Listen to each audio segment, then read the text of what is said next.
కథ పాతలేఖలో నవ్వులు ప్రేమ. పాత ఇంటి పైకప్పు గదిలో పుస్తకాలు, పాత బాక్సులు, చీమల రాజ్యం. ఆ గందల్కోళంలో ఒక చిన్న తెల్ల కవరుపై 4 అక్షరాలు: నా జీవితం. అది చూసి చిరుశ్వాసపడింది అరవింద్. అయ్యో, ఇది నీ లేఖా? కానీ నేనేం రాశానో మరచిపోయా. మీనా, నువ్వు రాసినది లేఖా లేక సైన్స్ పరీక్షనా? ఇదిగో చూద్దాం. లేఖ తెరిచారు. లోపల వంకర అక్షరాలు, కాని మాటలు మాత్రం నేరుగా గుండెను గిలిగింతపెడుతున్నాయి. లేఖ మొదలైంది.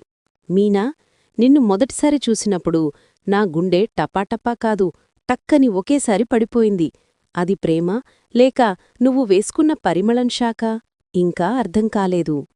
మీనా: పరిమళం శాకంటే నేను పవిత్రంగా ఉన్నాను. అరవింద్: అది నేను చెప్పలేదు, లేఖ చెప్పింది. మీనా: నీ లేఖని నువ్వు ఎందుకు నమ్మడం లేదు? లేఖ కొనసాగింది. నీ నవ్వు చూస్తే నాకు 3 విషయాలు గుర్తుకొస్తాయి. పాఠశాలలో గంట మోగినప్పుడు వచ్చే ఆనందం, మామిడి పండ్లు గాచిపెట్టినప్పుడు వచ్చే టెన్షన్, నాకు నచ్చిన అమ్మాయి నన్ను చూస్తుందేమో అన్న భయం. ఇవి 3 కూడా నువ్వు ఒకేసారి తెస్తావు. మీనా: నువ్వు నన్ను మామిడి పండ్లతో పోల్చావా?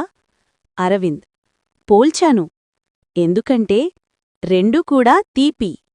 మీనా: బాగుంది. ఇక మీదట నన్ను మామిడి పండు అని పిలువు. అరవింద్: అయ్యో, అదంతా బయట చెప్పడానికి కొంచెం భయం. మీనా: అయితే లోపల పిలువు. అరవింద్: లోపలా అంటే? మీనా చిరునవ్వుతో: గుండెల్లో. లేఖ 3వ పేజీ. నువ్వు నన్ను ఎందుకిష్టపడుతున్నావు అని అడిగితే ఒకే సమాధానం: నీతో మాట్లాడితే నా జీవితం కూడా నవ్వుతుందని అనిపిస్తుంది.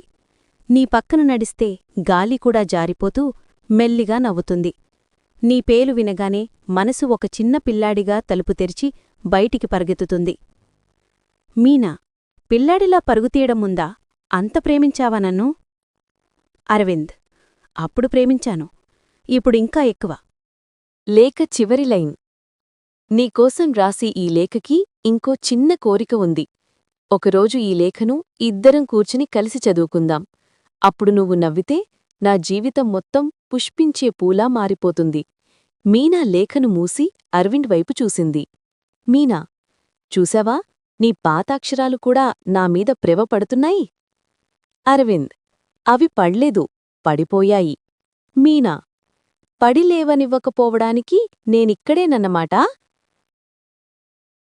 అరవింద్: అవును, అదే నా పాతలేఖల భవిష్యత్తు. ఇద్దరూ నవ్వుతారు. గదిలోని ధూళి కూడా ఆ మాటలు విని తీరుగా తూలుతో పడింది. Friends, please subscribe, like, share and comment మన ఛానల్.